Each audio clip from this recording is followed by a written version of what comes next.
Love It or Leave It is brought to you by our presenting sponsor, Jura, an award-winning single malt Scotch whiskey made by the same tiny island community since 1810. Thanksgiving is upon us. The 212 people that live and work on Jura are thankful for their community and the ability to share their smooth, bright, and lively whiskey with the world. Here at Crooked, we're thankful for so much, you know? We're thankful for the bipartisan infrastructure deal. Yes, we are. You know? Yeah, we're thankful for the biff. Because my kink is Mitch Landrieu in a hard hat. You know what I mean? Wow, that's interesting. Okay. You're the first person to ever say that. I don't think so. Whatever you're thankful for this year, bring Jura's tiny island story with you to the Thanksgiving dinner table and share it with those you're grateful to have in your lives. To support Jura's tiny island community, have our whiskey shipped to you. Go to jurawhiskey.com/loveit and use the code LOVEIT10 to receive $10 off any Jura you buy. Maybe try the Jura 18 year, which scored a 95 out of a possible 100 points in the Ultimate Spirits Challenge. As they say in Scotland, Slanjiva, which is Gaelic for, is that a shovel in your pocket, or are you just happy to see me?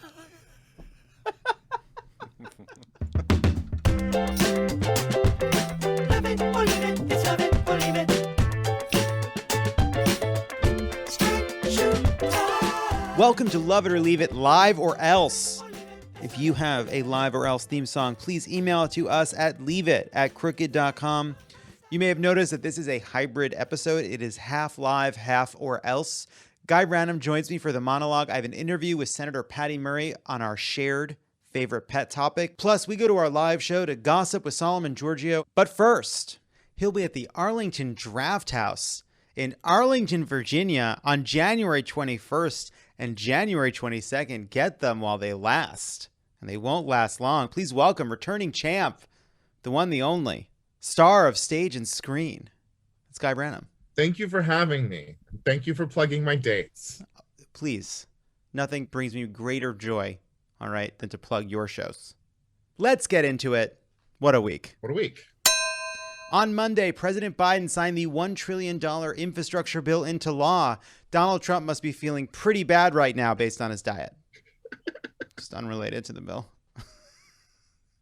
House Democrats are preparing to vote on the larger $2 trillion spending proposal. This is, of course, better known as Infrastructure Bill Taylor's version.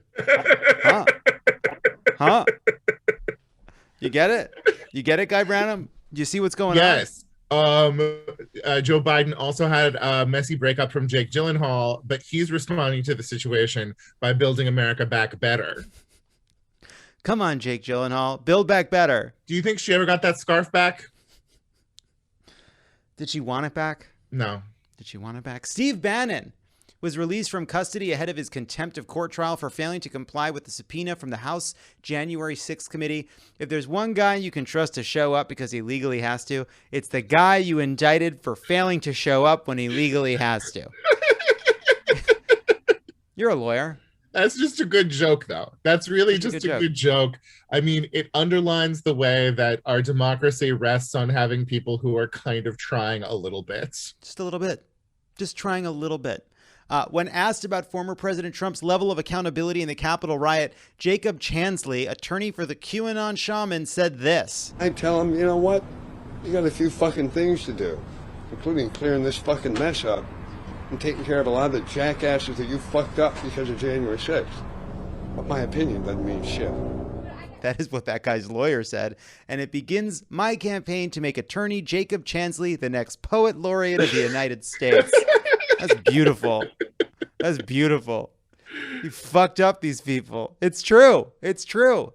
There are a lot of problems with American jurisprudence, but treating white people who commit treason as naughty boys is, you know, really just one of those problems. How do we fix accountability? I don't know.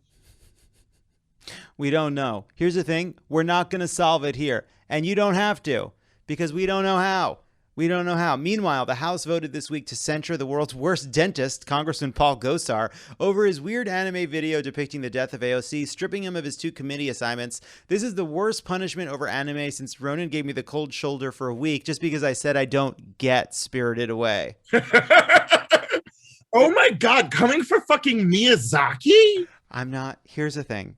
I know that what I've just said is I've opened a box I can't close. And honestly, I would say like if maybe Princess Mononoke or something like that, but Spirited Away, it's about a 9-year-old girl who falls in love with a river. How do you not get that?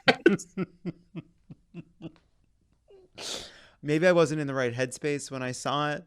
And it was like, I know I need to see it again. I must try again to appreciate it, because a lot of people I respect, I have told them I didn't really click with Spirited Away. And they look at me not with like kind of funny, haha, we have different opinions, but more like, this is a shameful statement. This is an embarrassing statement. I mean, I think everyone's taste is everyone's taste, and I respect that. But also, there's so much to love in Miyazaki, and it's maybe the most lovable. And so I do think maybe, hey, I had to fucking start Fleabag 4 times before I like it hit right. But when it hit right, it was really good. Yeah, maybe it's I think Spirited Away is my Fleabag. While railing against Gosar's censure on the House floor, Lauren Boebert called Ilhan Omar the Jihad Squad and said this. The Jihad Squad member from Minnesota has paid her husband, and not her brother husband, the other one, over $1 million in campaign funds. This member is allowed on the Foreign Affairs Committee while praising terrorists. In response, Omar retweeted a video of Bobert's ravings and replied, "Luckily, my dad raised me right. Otherwise, I might have gone to the floor to talk about this insurrectionist who sleeps with a pervert. I am grateful I was raised to be a decent human and not a deprived person who shamefully defecates and defiles the House of Representatives." My dad had raised me to go absolutely fucking apeshit. Anyway, I choose to read shamefully defecates and defiles the House as independent thoughts that, yes, Boebert is making a mockery of our legislative branch, but also Boebert destroyed the ladies' rooms in the Capitol. As Emily Heller would say, it was a total paint job. The thing is, what Ilhan Omar is saying is that Boebert wrecked the toilets just outside the cloakroom, just destroyed them. Let's be fair. I mean, the 3rd District of Colorado, known for its green chili. It's a good point. That can be a rough play through the gastrointestinal tract. If you're wondering what the Sleeps with a Pervert bit is about, Bobert's husband, Jason, was arrested in a bowling alley in 2004. After 2 women said he exposed himself, he was arrested again just days later and pleaded guilty to a domestic violence charge. Nothing ruins a girls' night at the bowling alley like 2 of the worst things in the world: being flashed by a guy named Jason and finding out it's Jason with a fucking Y. He spells it with a Y, guy. Yikes. I mean, is that some degree of internalized homophobia, John? I would say that like we bear some ownership for Jasons with Ys. Yeah, well, it's sort of like the ideological chart that meets, the horseshoe. Yes, that like gay people and people who hate gay people are sort of the most likely to be named Jason or Brock. That's true. Yeah, you could get a Brock in there. On Wednesday, the Massachusetts Senate unanimously passed a bill that would guarantee annual mental health wellness exams at no cost to Massachusetts residents, similar to annual physical exams. Sadly, being from Boston remains an incurable mental disease. There's palliative care available, but there's no cure. They can ameliorate some of the symptoms, but not the underlying condition. How can that state be that progressive and that terrible all at the same time? I think it has to do with whatever the opposite of intersectionality is the answer. I don't know what the opposite is.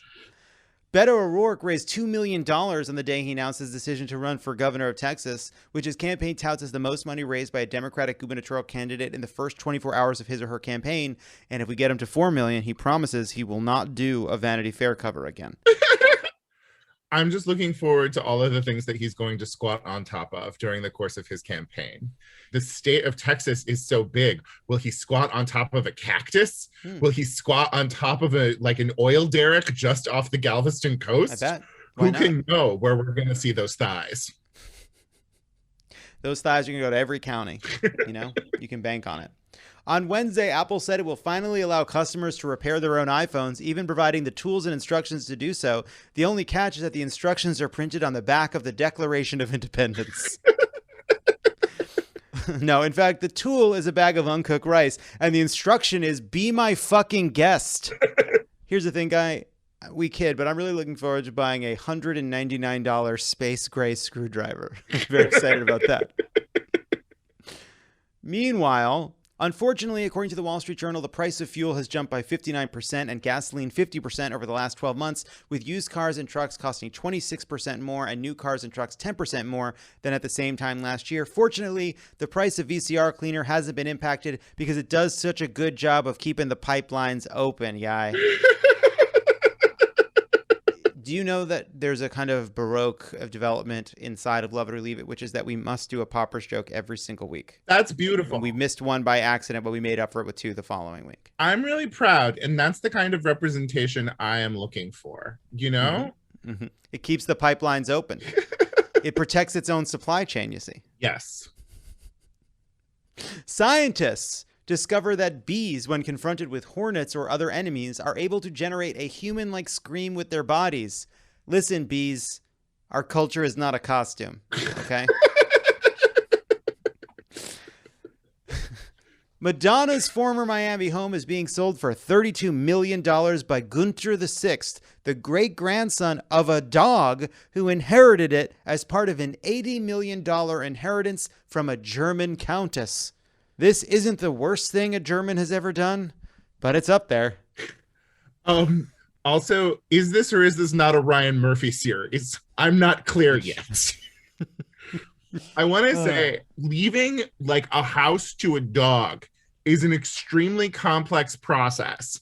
And now I just sort of want to go through the paperwork, you know? Guy, I'm glad you brought that up. I had the exact same reaction, which is talk to me about the legal implications of what it means for that dog to receive property, because that dog is also property of what presumably the estate. Yes. So what exactly does it mean for the dog to inherit the land? You have to create a trust that benefits the dog, but also anytime you leave stuff to anyone, it has to vest within a life and being plus 21 years. But a dog, any animal, like the law behaves as though we can't know how long they would live. So the dog's life can't be the thing that it matters by. So how one of the people who is related to that German countess wasn't able to fuck up that will and get the money for themselves? Because a person can sue, but a dog or Britney during her conservatorship, not allowed to sue somebody. But you also can't sue a dog. No, but you sue the trust. The trust. Right. So given that the house is, it sounds like, is in the control of the dog's progeny. Yes. Then the trust must have been not just for that dog, but there must have been some breeder involved. Yes. That was responsible for reproducing the dog. Because, by the way, we need to verify that Gunther VI is actually the heir to the Gunther, I guess, the second's fortune. Oh my God. Or the third. Like getting a DNA test so that owners of the other puppies can be like, no, my puppy is the heir. I mean, that's a fascinating situation. And I'm saying also a solid pitch. I would say this probate situation, pretty rough. Oh, John. Thanks to Guy Branum for being here. When we come back, we gossip with Solomon Georgio. Hey, don't go anywhere. There's more of Love It or Leave It coming up. Love It or Leave It is brought to you by Best Fiends. If you've listened to this show for a while, you know that I love the game Best Fiends, but I especially love Best Fiends during the holiday season. It's the perfect pick-me-up when I need a break from the holiday action. Best Fiends has it all. It has great storyline, it has collectible fiends, and it has amazing puzzles. I can't put it down. It's quite possibly the best puzzle game out there. Wow. You can play anywhere when you have a few minutes between, you're waiting for somebody. Between scrolling through Twitter, you're scrolling, you stop, you play a game, you scroll some more. Here's the thing. You can get a little hit of endorphins by reading some hot take on Twitter or seeing some photo on Instagram, or you can just play a little puzzle game, stimulate your mind. No Wi-Fi, no problem. Play Best Fiends wherever and whenever you want to with offline mode. So even if your holiday travels take you off the beaten path, you can still play Best Fiends. There are thousands of levels with more added all the time, so there's always a fresh challenge waiting when you need a mental pick-me-up. Download Best Fiends free today on the App Store or Google Play. That's friends without the R, Best Fiends. Love It or Leave It is brought to you by ZipRecruiter. It's pretty amazing. We live in a world where you can do any number of things, all with just one click of a button. Talk about things you can do with one click. Okay, you can unlock your car. You can change a channel. You can watch a movie. You can cook a burrito. You can set a burglar alarm. Just one button for the burrito? Don't you want to put the time in? How much time? There's probably a burrito button on your microwave. There's a burrito button on my microwave? I'm riffing here. I mean, he's just riffing. You just hit 3. It'll probably start for 3 minutes. And then when you hear the sizzle, you hear the bubble, you just open the door. It says riff in It brackets. does say riff. It's very clear. This is riffing. Yeah. Hey, John. Yes, and you fuck. And now you can do even more with one click, like find a job you love. It starts at ZipRecruiter.com/easy. When you create a free profile with ZipRecruiter, they send you jobs that match your skills and experience. See a job you like? You can apply to most jobs that ZipRecruiter sends you with just one click. No more filling out lengthy applications. It's that easy. Think of all the time you can save with ZipRecruiter's one-click apply feature, so you get more time to do things you'd rather do, like hang out with your family and friends, go for a walk, or listen to this very podcast. No wonder ZipRecruiter is the #1 rated job site by G2. So let ZipRecruiter make your job search easier. Sign up for free on ZipRecruiter.com/easy today. Once again, go to ZipRecruiter.com/easy right now to sign up. Absolutely free, and put ZipRecruiter to work for you. Love It or Leave It is brought to you by Noom. Talk about the pressures we face to change ourselves to fit other people's expectations and how freeing it can be to find things that work for you instead. Boy, Noom, have you got my number? We all face that pressure. We sure do. It's almost as if we built this giant system with incredible rigor and data around marketing and advertising to both make us feel incredibly shame-filled all the time for what we consumed and shame-filled all the time for not consuming enough, But this ad is good. This ad is good. Mm-hmm. You got to fight fire with fire. Not everyone wants to be on a strict diet, do 2-a-days at the gym, or drink questionable teas. Instead of trying to cram your life into someone else's idea of health, try Noom. Noom uses a psychology-based approach to find a healthier balance that's moldable to your life and, as a result, more sustainable. What goals are you working towards or have you achieved with Noom? I'll tell you, I am really trying to figure out how to eat better in a sustainable way. Here's the thing. I'm putting Noom through its paces, all right? Look, I fight the walls of this cage, is all I'm saying, every day. You sure do. But it's helping. Helps me make better choices over the long term. I've noticed a difference. You got an extra pep in your step. Yeah, I got some vim in my vigor. Wherever, yeah. The point is, you don't need rules to lose weight, just the knowledge and wisdom to empower you to build smarter, more sustainable habits. Noom's cognitive behavioral approach helps you better understand your relationship with food, how to be more mindful of your habits, and gives you the knowledge and support you need for long-lasting change. 75% of Noom users finish the program, and more than 60% of users engaged with the program keep the weight off for a year or more. Start building better habits for healthier long-term results. Sign up for your trial at Noom.com/loveit. That's NOOM.com/loveit. Sign up for your trial at Noom.com/loveit.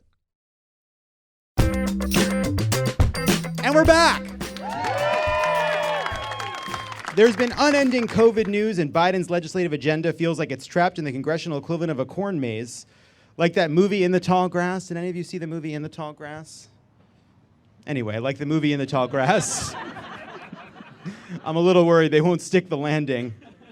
Really helps if you've seen the movie In the Tall Grass. Ronan, remember when we watched In the Tall Grass? Hell yeah. Ronan's here. We watched In the Tall Grass together. Hey, Ronan. Don't wave. It's my show.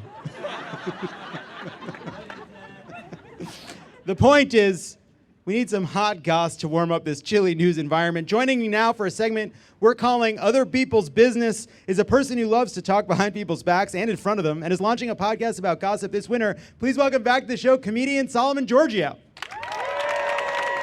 Hi, Solomon. Hi, John. Thanks for being here. I'm very happy to be here. I'm excited, as a matter of fact. So I read a Slate article by a writer named Lily Loofborough about it's called John Mulaney and the Great Celebrity Sympathy Overcorrection. And at root, basically, I think that there is this recognition, especially as we kind of have this cultural look back at the 90s, that there was gossip and attacks on celebrity that were often misogynistic, that were unfair, that dehumanized people.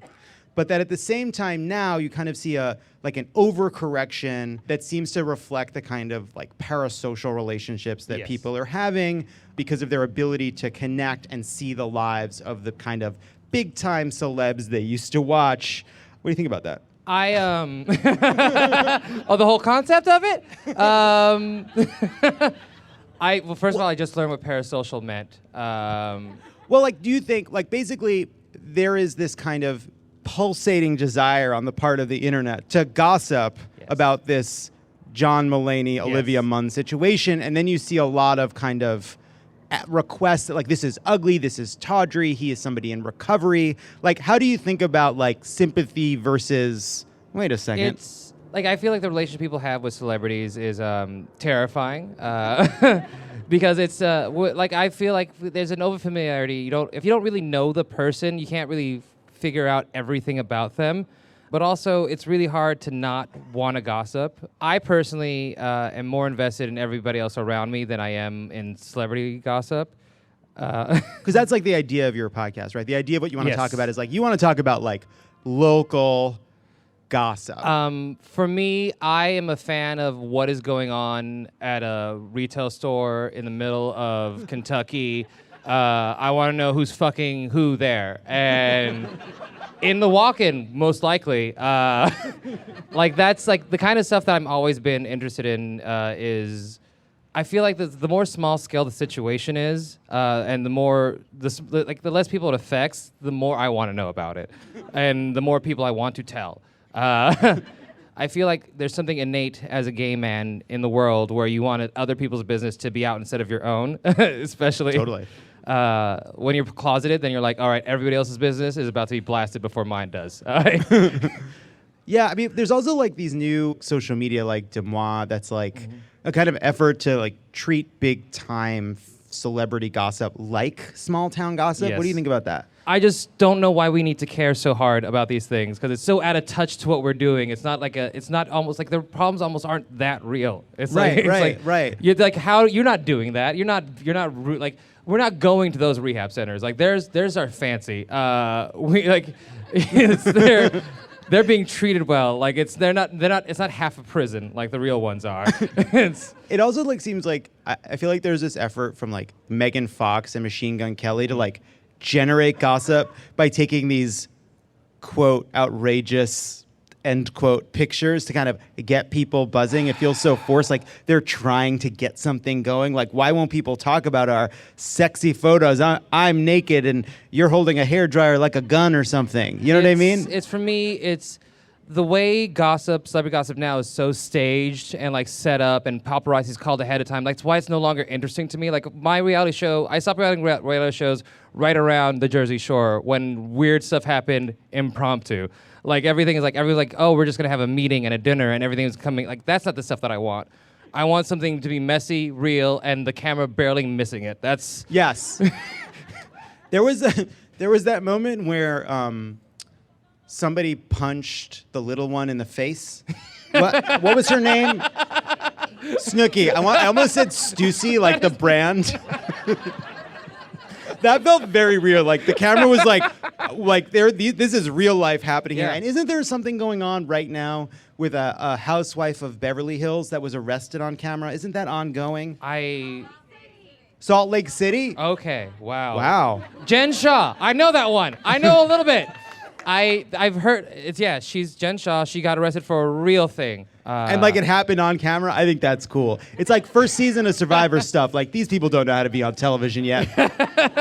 You want to watch a reality show where people don't know it's going to be on TV. Like season 3 of Drag Race, of which I'm now an expert. It's as if they didn't know it would be aired. By the time you get to season 7, they're clocking the cameras. They come with pre-existing narratives. Like in episode 1, someone's like, anyway, yeah, so that's the story about my mom. And then somebody from like across the way is like, did somebody say mom?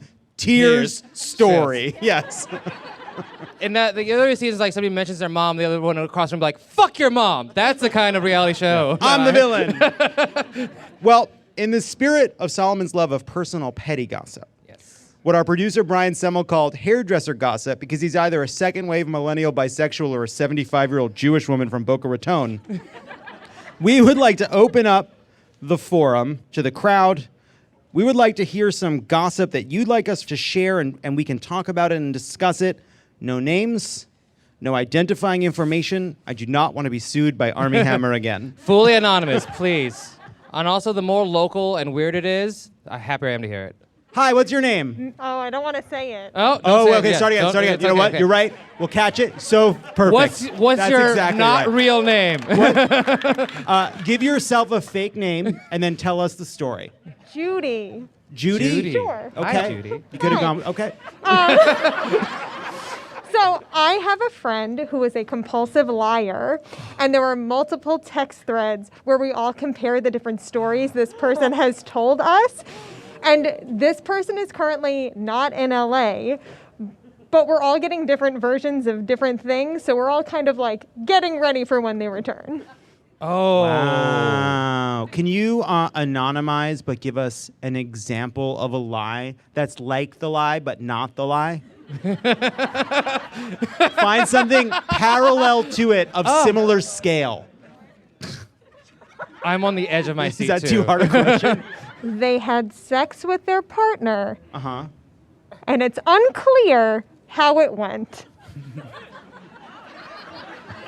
Wow, that is mysterious that and is- interesting. What do you think of I that? felt like there might have been a crime at the end of that one. Wow. We have a congenital liar who had something that was like sex with their partner. Yes. Okay. Okay. Any more gossip out there? Oh, we have over here on the right, Brian. Hi, give yourself a name and then share some gossip. Hi, I'm Lisa. Hi, Lisa. That's Lisa.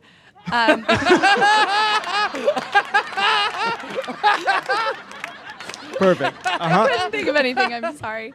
So I went to a music festival last weekend with a bunch of my friends, the first one since the pandemic.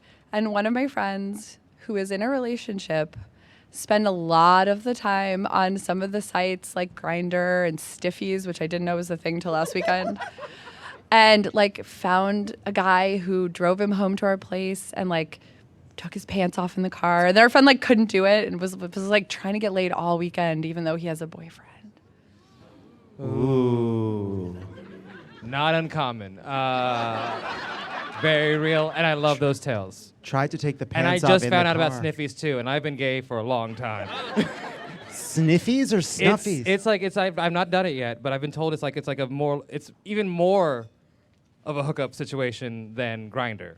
What is more? They literally tell you exactly where the person is. They give you cross streets, and no, but it's very intense. What's it? It's an app or is it just like a hole It's in an a app wall situation. It might as well be. It is truly the glory hole of apps.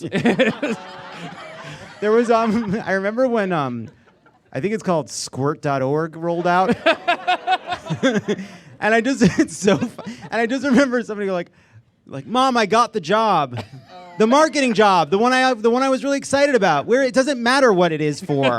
It's a really exciting opportunity. It's exactly the role I've been looking for. The company's name doesn't matter. I don't think it's squirt.org. It's not. No. I think it's for profit. Any more gossip? Come on. Hi, what's your name? My name's Rebecca. Okay. My brother and one of my very best friends had a one-night stand, and they think that I don't know, but everybody knows, and I know. Thank you.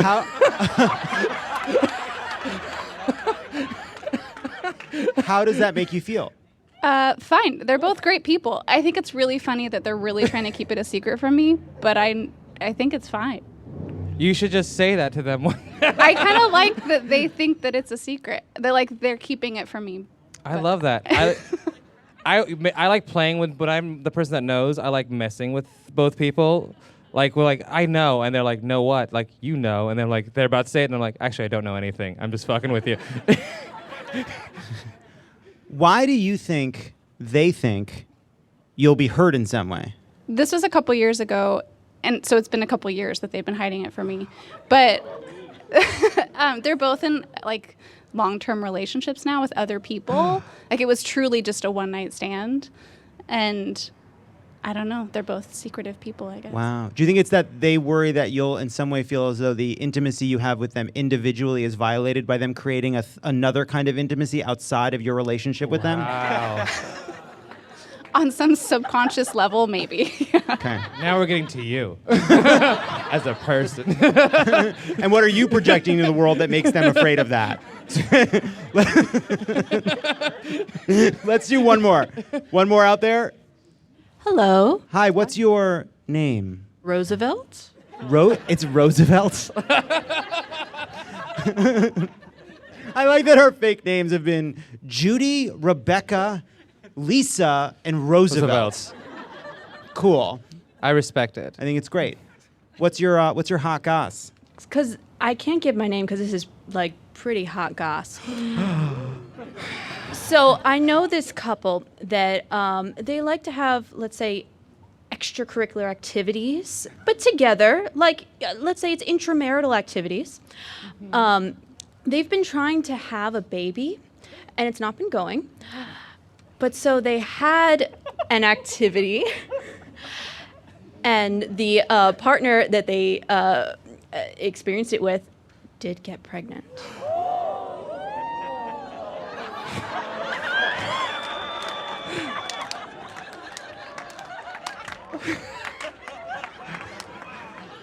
Roosevelt! But they don't know. What? That is gossip. That is some real and genuine small town hot goss. Thank you so much. You are a hero? Oh my God. Wow. That is. When I heard intramarital activities, I was just, we're going to have a good time. I'm just going to have to sit with that one. That's a real situation. And they don't know. The intramarital couple doesn't know about the extramarital ongoings. No, it would be awful for them because they really, really are trying. And the third is not. Ooh. Wow. Roosevelt. Roosevelt, you're really in the middle of this. You got a lot of angles into this whole situation. You're the omnipotent narrator. A lot of access. Look, let me just. I may have been one of the thirds at a certain point. Whoa! Roosevelt! Roosevelt! Roosevelt! Roosevelt! Wow. That is incredible. Incredible gossip. Freaking out. Why, you're my favorite president. This is why we need Solomon's pod. This is very exciting. Yes, it's been very fun, the stuff I've been learning, and I am very excited to share it with the world eventually, soon. And I feel very bad that I don't give my own gossip away sometimes. Give it up for Solomon, Georgio. He'll be back for Hot Takes. That was so much fun.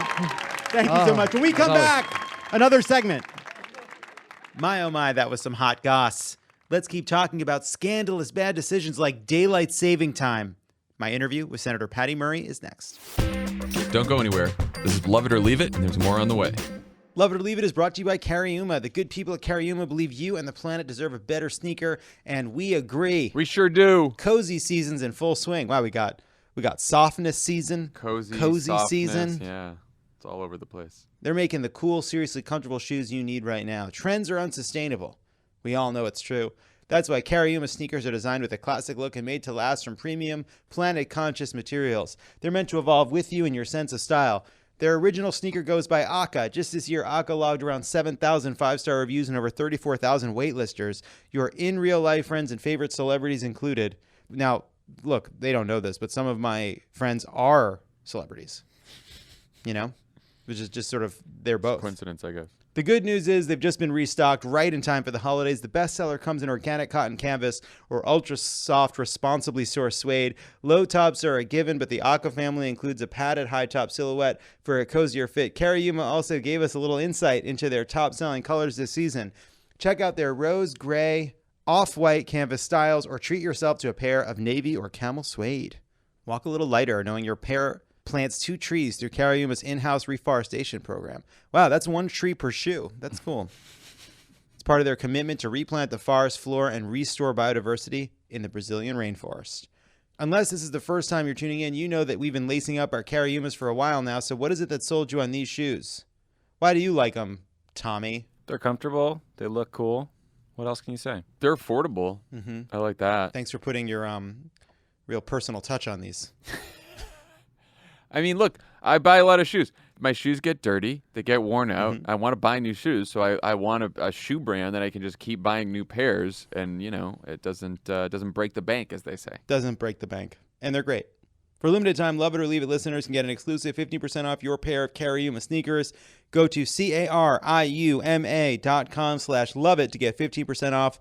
That's cariuma, cariuma.com/loveit for 15% off for a limited time. Love It or Leave It is brought to you by Tommy John. This Black Friday celebrates softness season by stocking up on your favorite Tommy John underwear, loungewear, and pajamas. When you start your day wearing Tommy John, you're that much more comfortable, so you can do everything better. Shop their Black Friday sale right now and give the gift of comfort to everyone on your list, including yourself, with Tommy John men's and women's loungewear. With over 16 million pairs sold, giving the gift of Tommy John underwear and loungewear has become a holiday tradition for families all across the country. 98% of women and men love getting a gift from Tommy John. That's why Tommy John doesn't have customers. They have fanatics. Fanatics. I love wearing Tommy John. Are you going to make everyone in your family that much more comfortable with the gift of Tommy John loungewear, underwear, or bras this holiday season? Love it. Especially bras. Everyone gets a bra this Christmas and Hanukkah. Everyone's getting a bra. It's all backed by Tommy John's best pair you'll ever wear, or it's free guarantee. I don't know how bras work. It's one size fits all with bras, right? Yeah, that's usually the deal with bras. Exactly. Yeah. One There's size just fits one. all. They come in You got it. colors, but that's it. And it's all Velcro. Some of them clasp in the back and some of them clasp in the front. I genuinely don't know. I always thought it was crazy in movies where somebody like, can you unhook the bra? And I'd be like, I'm sorry, this is always behind you? That sucks.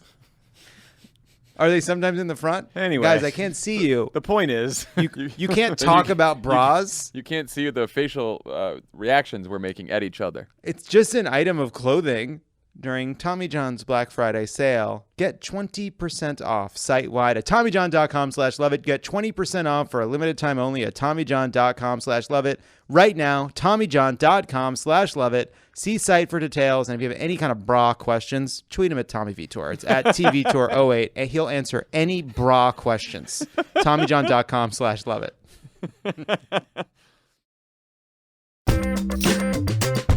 Joining us now, she is the senior senator from Washington State, and she thinks time's up for Standard Time.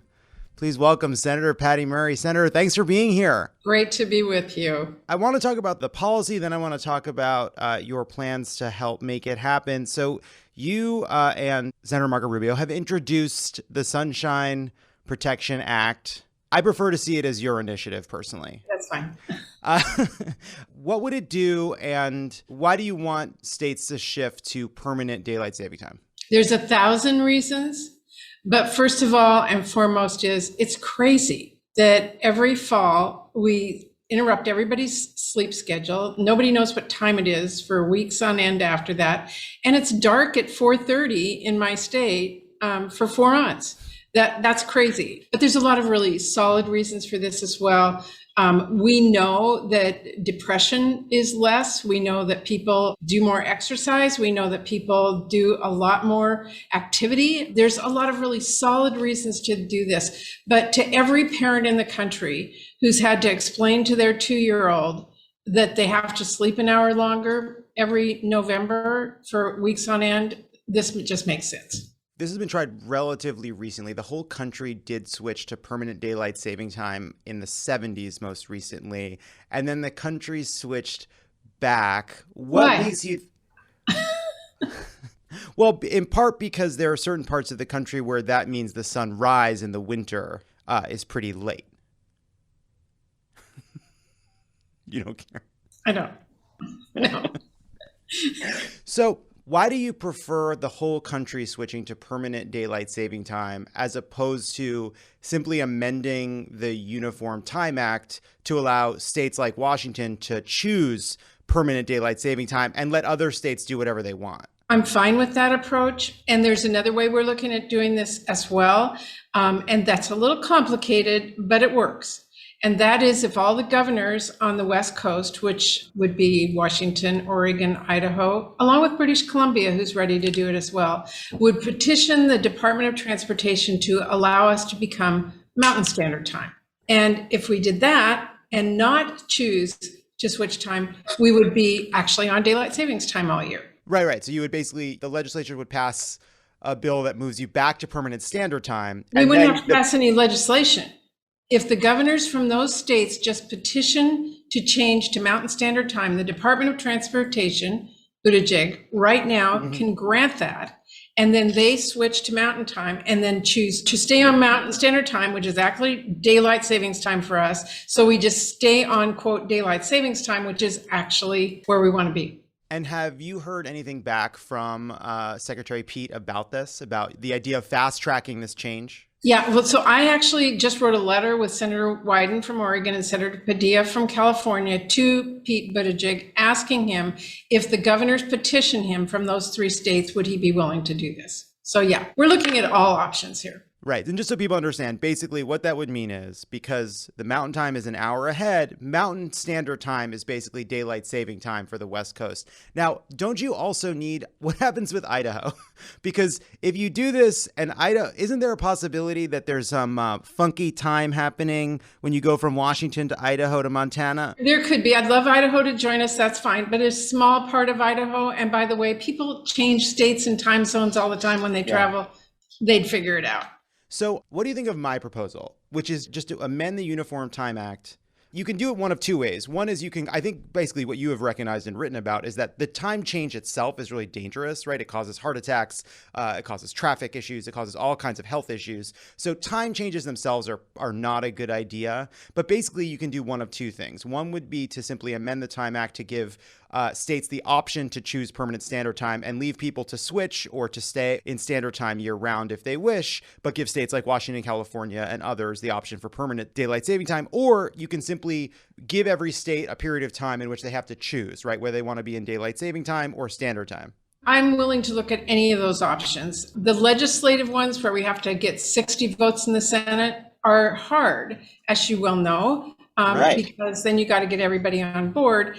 But I'm working on that. I'm working with a number of other senators. And I will say this, we're going to look at every option to try and get a vote on this. I'm looking at the National Defense Authorization, which we're going to in the next few days as an opportunity to offer this amendment. Well, because if you do permanent daylight saving time across the country, that does require buy-in from every single senator for a change in a lot of states, right? That's basically saying we want to make this change universal. If you do it so that states just have the option, then, senators from states that might be in the western edges of their time zone or northern states that might be a little bit more reluctant to have those very late sunrises in the winter, it wouldn't affect them. Like states like Wisconsin and Michigan, others could choose whatever time zone they wanted.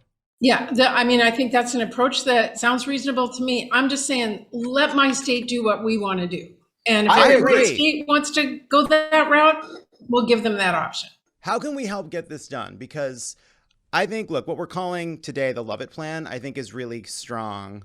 And I'd like to merge the Murray plan and the Lovett plan and help lobby. What can people listening do? Because I think this is the kind of issue where there's no ideological problem, there's bipartisanship, there's no costs in the out years, there's positive health implications. It just seems like something we should be able to get done, right? And give relief to people so they don't hate November. So how do we do it? How do we help make sure this happens in the next year? I would suggest to anybody who's listening who agrees with you and I that this is a ridiculous thing that happens to us every year, who hates having to figure out where all the clocks in their house are and which ones automatically went and which ones didn't, who deal with a child who, all of a sudden is up at 4:30 in the morning and, then let your member of Congress know that this is a simple, wonderful thing that they could do, is to simply allow us to pass this law. Now, do you think the fact that I'm sitting in front of wallpaper that is not real books, did you know they were fake books, and did it lend me an air of credibility? I was going to just assume you hadn't read them all, but I didn't know they were fake. Senator Patty Murray, thank you so much for being here. She is leading the charge in the Senate to get rid of... Please help me. Get rid of the time change. The circadian switcheroo is what I've been branding it. Thoughts? Yeah, I think that, I mean, you can brand it whatever you want. It sucks. It sucks. And on that note, Senator Patty Murray, thank you so much. Thank you. Take care. And we're back.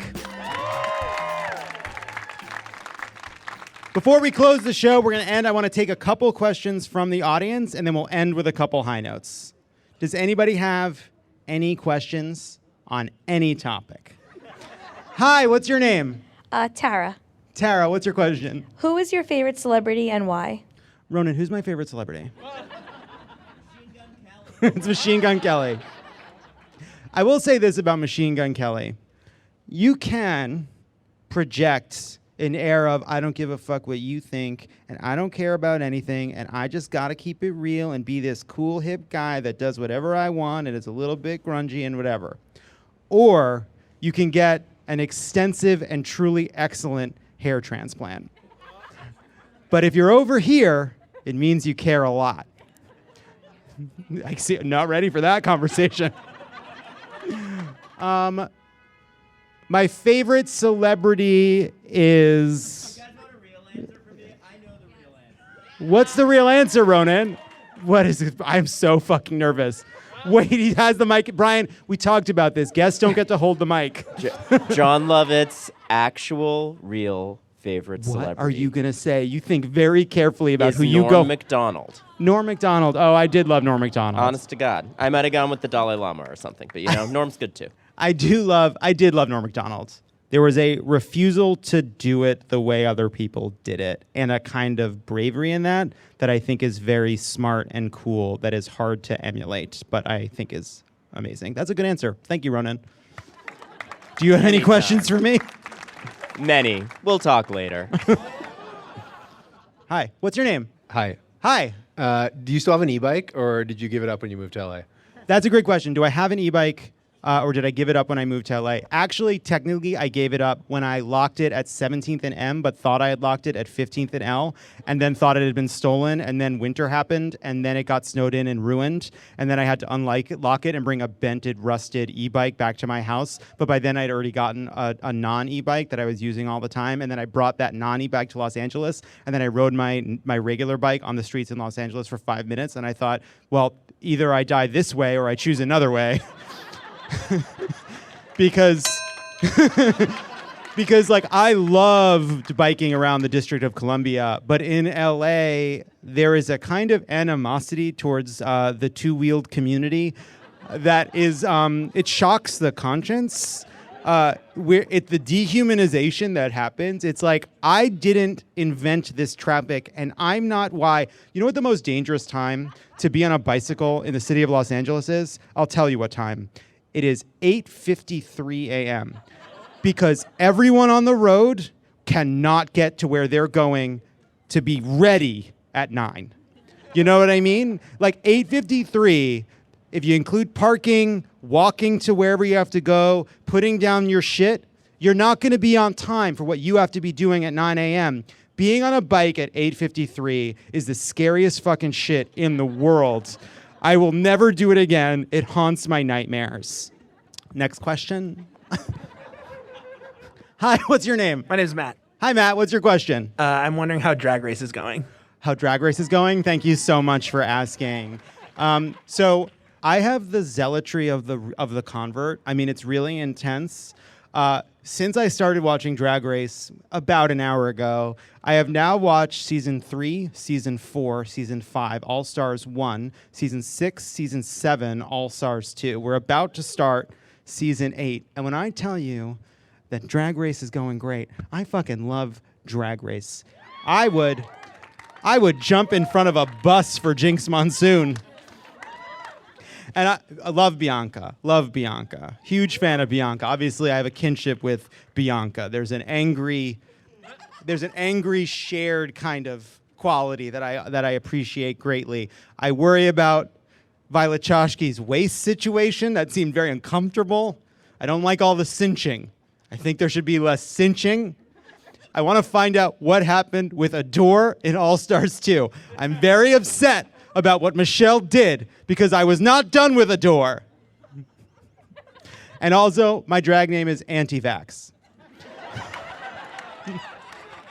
So stay tuned for that. Let's do one more question. Hi, what's your name? Zoe. Zoe, what's your question? How long does a show need to be out for it to be okay to give spoilers on Twitter?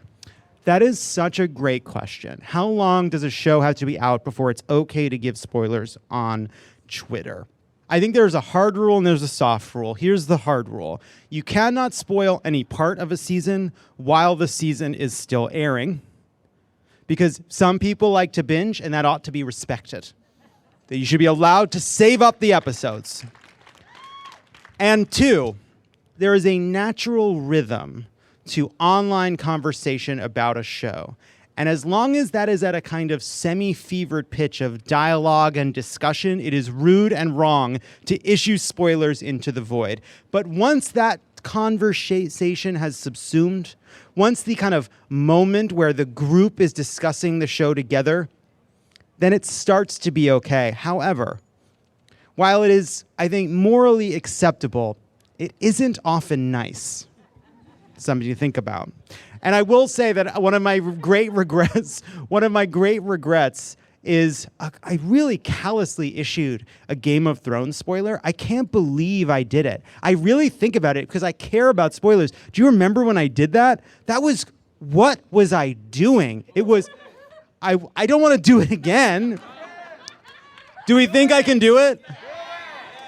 Sunday night, this is a spoiler, Game of Thrones airs, and we discover something brand new, ice dragons. And then on Monday morning, I made a reference to the appearance of ice dragons. Reprehensible. And I'm sorry. Hi, what's your name? My name is Dylan. Dylan, what's your question? My question is, how do you deal with existential dread? How do I deal with existential dread? That's such a good question. Thank you for asking. And good news, I'm the one who cracked it.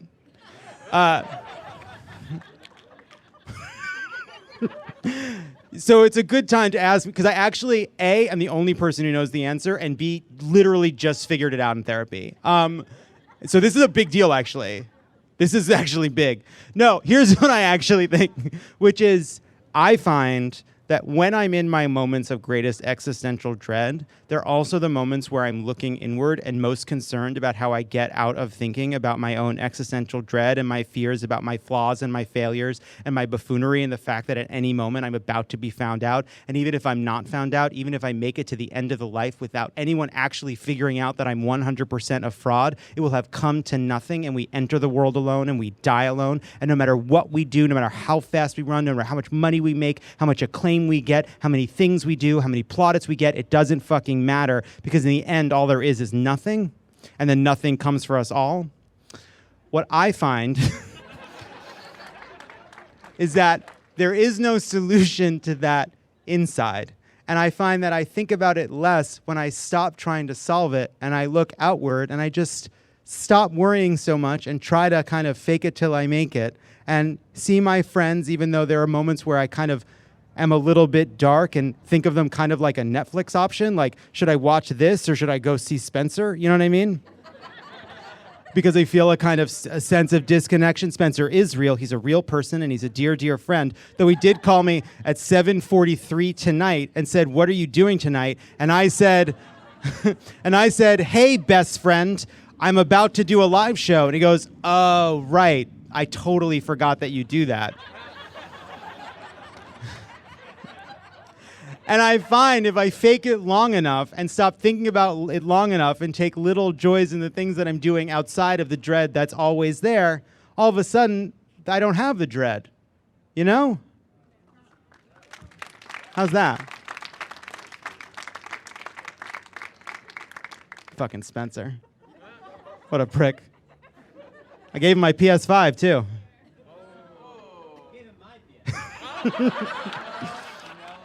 So I just want you all to know something, that Jon Favreau, Intrepid Reporter, he only has 2 settings, off and 1,000%.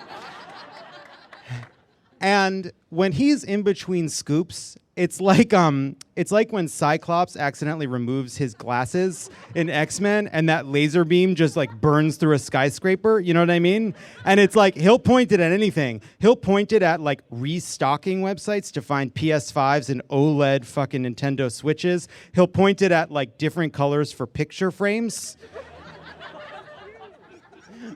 Hi, what's your name? Hi, my name is Beth. Beth. What's I'm your question? wondering, what kind of mental preparation are you going to have to do to go home and face pundit after your hard take tonight? Oh, that's a great question. Here's the good news. She's a dog. She has absolutely no comprehension of where I go or what I do. She doesn't understand fucking any of it. She really has very simple concepts about the world. Safe, food, hungry, love, pet, those kinds of things. Which is one of the great qualities about a dog. I will say I think sometimes the discourse about are there aliens and are they visiting and what are they up to is a kind of hubris in believing that we actually could comprehend what they're up to, because like we're basically the same as a dog evolutionarily, right? Like we're so close to each other and dogs can't understand anything we do. And it is quite possible that whatever aliens are here are as far from us as we are from earthworms. Try explaining taxes to an earthworm. It's impossible. And so just as I think pundit can't understand what I did tonight, which I agree was a harsh thing to say about a dog I love dearly, in the same way the aliens watching this show now have an agenda that is not just unknown to us, but ultimately completely, impossibly incomprehensible to us in a way we can never understand. But she's still an angel. We need a wholesome palate cleanser. When we come back, the high note. And we're back. Okay, let's end on a high note. Hi, Lovett. My high note this week is that I managed to secure a 20% raise for my job because I do it very well, and my boss knows that and doesn't want to lose me. I am using that raise to start monthly donations to both Wisconsin Dems and Run for Something because I trust Ben Wickler and Amanda Littman more than any other Dem in this whole damn country asking for my money. P.S. I still think you drive a Jeep and not a Tesla. Thank you, and see you again in Portland, Oregon, hopefully soon. Yes, I stutter. It brings me closer to Biden. Bye. Hi, Lovett. My name is Alex from Quincy, Massachusetts, and my high note for the week is that this is the 1-year anniversary of my babies coming home from the NICU. I gave birth to them at 31 weeks after finding out that Ruth Bader Ginsburg had died. So their birthday is the literal 3 a.m. day after her death. I had found out I was pregnant with them right before the pandemic started, and then was working in clinics for 7 months during the pandemic. It's been a really hard year, but I'm so happy that they're doing well and that we're all doing well. Thanks so much. Hey, Lovett. My high note of the week is that my husband, Reggie Harris, became the first openly gay black man to be elected to public office in the history of the city of Cincinnati, Ohio, when he was elected to Cincinnati City Council last week. As a first-time candidate, Reggie finished third in a huge field of 35 candidates behind 2 incumbents where the top 9 vote-getters are elected. Democrats won 8 out of 9 seats, and we also elected our first Asian-American mayor, Aftab Puraval. Ohio may be turning red, but this once conservative town has elected its most progressive and diverse slate of leaders in its history. Hi, Love It or Leave It listeners. My high note is that I am a medical student, and I live in a pretty Republican area right now where I'm doing all of my clinical rotations. And it's been a little tough with the patient population and with all of the physicians that I'm working with. But my high note is that I was working with a Republican physician the other day, pretty conservative, and I was a little bit nervous about seeing how he would interact with patients. And I got to watch him talk one of our patients into getting the vaccine, and it was such an inspiring moment. He did an excellent job of talking the patient into getting the vaccine. He gave them objective data. He was fair. He was balanced. And as confusing as his principles may be, he succeeded in getting one extra person in this world vaccinated. And it was pretty inspiring. So that's my high note. Thank you so much to everybody who sent in those high notes. If you want to leave us a message about something that gave you hope, you can call us at 213-262-4427. That is our show. Thank you to Guy Branum, Senator Patty Murray, Solomon Georgio, and everybody who left a high note. There are 353 days until the midterm elections. Have a great weekend.